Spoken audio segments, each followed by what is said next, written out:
ಕನ್ನಡ ಬಂಧುಗಳೇ, ಮೈಸೂರು ಸ್ಟ್ಯಾಂಡಲ್ ಅಂತಕ್ಕಂಥ ಒಂದು ಉದ್ದಿಮೆದ ಸೋಪು ಏನು ಜನರ ವರ್ಣರಂಜಿತವಾಗಿ ಅಚ್ಚುಕಟ್ಟಾಗಿ ಸ್ವಚ್ಛವಾಗಿ ಕಾಣಬೇಕು ಅಂತಕ್ಕಂಥ ಕನಸಿಂದ ನಾಲ್ವಡಿ ಕೃಷ್ಣರಾಜ ಒಡೆಯರು ಅವತ್ತು ಮಹಾರಾಜರಾಗಿದ್ದಂಥ ಸಂದರ್ಭದಲ್ಲಿ ನಮ್ಮಲ್ಲಿ ಶ್ರೀಗಂಧವನ್ನು ಅತಿ ಹೆಚ್ಚಾಗಿ ರೈತರು ಬೆಳೀತಿದ್ದಂಥ ಒಂದು ಸಂದರ್ಭದಲ್ಲಿ ಇದಕ್ಕೆ ರೈತರಿಗೆ ಕೃಷಿ ಉತ್ಪನ್ನವಾಗಿ ಏನಾದರೂ ಒಂದು ಮಾಡಬೇಕು ಅಂತಕ್ಕಂಥ ವಿಚಾರವಾಗಿ ಮಿರ್ಜಾ ಇಸ್ಮಾಯಿಲ್ ಅವರು ಮತ್ತು ನಾಲ್ವಡಿ ಕೃಷ್ಣರಾಜ ಒಡೆಯರು ಅವರ ಕನಸಿನ ಕೂಸಾದಂಥ ಸೌಂದರ್ಯವರ್ಧಕವಾದಂಥ ಸೋಪನ್ನು, ಮೈಸೂರು ಸ್ಟ್ಯಾಂಡಲ್ ಸೋಪನ್ನು ವಿದೇಶಗಳಿಗೆ, ಹೊರ ರಾಜ್ಯಗಳಿಗೆ ಕಳಿಸ್ಬೇಕು ಅಂತಕ್ಕಂಥ ಕಾನ್ಸೆಪ್ಟ್ನೊಂದಿಗೆ, ಆ ವಿಚಾರದೊಂದಿಗೆ ಇದನ್ನ ಪ್ರಾರಂಭಿಕವಾಗಿ ಪ್ರಯೋಗಿಸಿದಂಥ ಸಂದರ್ಭದಲ್ಲಿ ಇಲ್ಲಿಂದ ಬೆಳೆದಂಥ ಶ್ರೀಗಂಧವನ್ನು ಹೊರ ರಾಜ್ಯಗಳಿಗೆ, ಹೊರ ದೇಶಗಳಿಗೆ ಕಳಿಸ್ಬೇಕು ಅಂದಾಗ ಅದ್ರ ಖರ್ಚು ಜಾಸ್ತಿ ಆಯ್ತದೆ ಅನ್ನೋ ಸಂದರ್ಭಕ್ಕೆ ನಮ್ಮ ಕರ್ನಾಟಕದಲ್ಲಿ ಅಂದರೆ ಬೆಂಗಳೂರಲ್ಲಿ ಈ ಕಾರ್ಖಾನೆಯನ್ನು ಉದ್ಘಾಟನೆ ಮಾಡ್ತಾರೆ.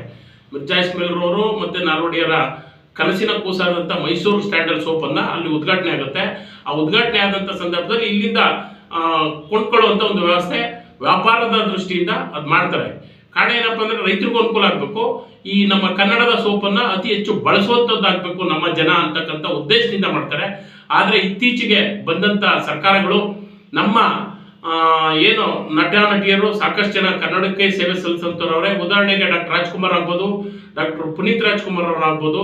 ಇವತ್ತು ನಂದಿನಿ ಹೆಸರಿನಲ್ಲಿ ಒಂದೇ ಒಂದು ರೂಪಾಯಿನೂ ತಗೊಳ್ಳದೇನೆ ಉಚಿತವಾಗಿ ನಮ್ಮ ಜಾಹೀರಾತನ್ನು ಕೊಟ್ಟಂಥದ್ದು ನಮ್ಮ ಕಣ್ಮುಂದ್ಗಡೆ ಇದೆ. ಅಂಥ ಒಂದು ವ್ಯವಸ್ಥೆಯಲ್ಲಿ ಇವತ್ತು ಕನ್ನಡದ ನಟ ನಟಿಯರು ಮೇಲ್ಮಟ್ಟದಲ್ಲಿ ಎಲ್ಲ ಭಾಷೆಗಳಲ್ಲಿ ಮಾಡಿದಂಥವ್ರು ಇದ್ದಾರೆ, ಎಲ್ಲ ಭಾಷೆ ಜನಾಂಗಕ್ಕೂ ಗೊತ್ತಾಗಿರುವಂಥವ್ರು ನಟ ನಟಿಯರು ಇದ್ದಾರೆ. ಅಂಥವ್ರಿಗೆ ನಾವು ಜಾಹೀರಾತನ್ನ ಕೊಡ್ಬೋದಿತ್ತು. ಅದನ್ನು ಬಿಟ್ಟು ಏನು ಹಿಂದಿ ವಾಲಿ ಆಗಿದ್ದಂಥ ತಮನಾನವರಿಗೆ ಈ 6,20,00,000 ಜಾಹೀರಾತು ರಾಯಭಾರಿಯಾಗಿ ಮಾಡ್ತಕ್ಕಂಥದ್ದು ಈ ರಾಜ್ಯ ಸರ್ಕಾರದ ಖಂಡನೀಯ. ಮತ್ತೆ ಜೊತೆಗೆ ಏನು ಮೈಸೂರು ಸ್ಟ್ಯಾಂಡಲ್ ವ್ಯವಸ್ಥಾಪಕರು ಯಾರಿದ್ದಾರೋ, ಆ ಜಾಹೀರಾತು ವಿಭಾಗದವ್ರು ಯಾರಿದ್ದಾರೋ ಅದನ್ನ ಈ ಕೂಡಲೇ ಹಿಂಪಡಿಬೇಕು. ಇವತ್ತು ನಮ್ಮ ಕರ್ನಾಟಕದಲ್ಲಿ ಇರ್ತಕ್ಕಂಥ ಸೋಪನ್ನು ಬಳಸ್ತಕ್ಕಂಥವ್ರು ಕನ್ನಡಿಗರೇ ಹೆಚ್ಚಿದ್ದೀವಿ. ವ್ಯಾಪಾರ ದೃಷ್ಟಿಯಿಂದ ರಾಜ್ಯದವ್ರು ಮಾಡಬೇಕು ಅಂದರೆ ನಮ್ಮ ನಟಿಯರು ಅರ್ಹತೆ ಇರುವಂಥವ್ರು ಅವರೇ, ಅಂಥವ್ರಿಗೆ ಆದ್ಯತೆ ಕೊಡಬೇಕು. ಕನ್ನಡವನ್ನು ಎತ್ತಿಡಿಬೇಕಾದಂಥ ಸಂದರ್ಭದಲ್ಲಿ ಇವತ್ತು ನಮ್ಮ ಭಾಷೆ ಮೇಲೆ ಗದಾಪ್ರಹಾರ ಮಾಡ್ತಕ್ಕಂಥದ್ದಾಗಿದೆ. ಉದಾಹರಣೆಗೆ ಈಗಾಗಲೇ ಸ್ಟೇಟ್ ಬ್ಯಾಂಕ್ ಆಫ್ ಮೈಸೂರಲ್ಲಿ ಕನ್ನಡ ಮಾತಾಡಲ್ಲ ಅಂತಕ್ಕಂಥದ್ದಾಗಿದೆ.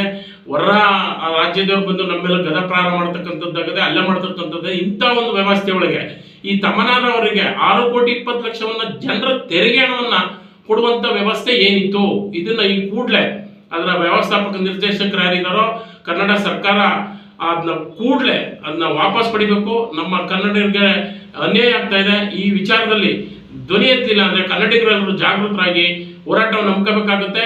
ಬರೀ ಮತಕ್ಕೆ ಮಾತ್ರ ಕನ್ನಡಿಗರಲ್ಲ, ಹಕ್ಕಿಗೂ ಕೂಡ ಕನ್ನಡಿಗರು ಸ್ವಾಭಿಮಾನಿಗಳಾಗಿದ್ದಾರೆ. ಹಾಗಾಗಿ ನಮ್ಮ ಭಾಷೆನ ಎತ್ತಿಡಬೇಕಾದಂಥ ವ್ಯವಸ್ಥೆಯೊಳಗೆ ಭಾಷೆನ ಕುಕ್ಕುವಂಥದ್ದಾಗಬಾರ್ದು. ನಮ್ಮ ಹಣವನ್ನು ಆ ಬೇರೆ ರಾಜ್ಯದ ನಟಿಗೆ ಕೊಡುವಂಥ ಅವಶ್ಯಕತೆ ಏನು? ನಮ್ಮ ತೆರಿಗೆ ಹಣವನ್ನು, ನಾವು ಕಷ್ಟಪಟ್ಟು ದುಡಿದಂಥ ಹಣವನ್ನು 6,20,00,000 ಅವ್ರಿಗೆ ಕೊಡುವಂಥ ವ್ಯವಸ್ಥೆ ಏನಿದೆ ಅಂತಕ್ಕಂಥದ್ದು ನಮ್ಮೆಲ್ಲರನ್ನು ಕಾಡ್ತಾ ಇದೆ. ಈ ಕೂಡಲೇ ನಟ ನಟಿಯರು ನಮಗೆ ಸಾಕಷ್ಟು ಜನ ಅವರೇ ಉಚಿತವಾಗಿ ಮಾಡಿಕೊಡುವಂಥ ವ್ಯವಸ್ಥೆ ಇದೆ. ಅಂಥವ್ರನ್ನ ಬಳಸ್ಕೊಂಡು ರಾಜ್ಯ ಸರ್ಕಾರ ಮತ್ತು ಅದೇನು ಮೈಸೂರು ಸ್ಟ್ಯಾಂಡಲ್ ವ್ಯವಸ್ಥಾಪಕ ನಿರ್ದೇಶಕರು ಯಾರಿದ್ದಾರೋ, ಜಾಹೀರಾತು ವಿಭಾಗದವ್ರು ಯಾರಿದ್ದಾರೋ ಅವ್ರ ಮೇಲೆ ಶಿಸ್ತು ಕ್ರಮವನ್ನು ಜರುಗಿಸಬೇಕು ಅಂತ ಸಾರ್ವಜನಿಕ ಪರವಾಗಿ ಕರ್ನಾಟಕ ರಕ್ಷಣಾ ವೇದಿಕೆ ಶಿವರಾಮೇಗೌಡ ಬಣದ ಎಲ್ಲ ಪದಾಧಿಕಾರಿಗಳು ಒತ್ತಾಯಿಸ್ತಾ ಇದ್ದಾರೆ.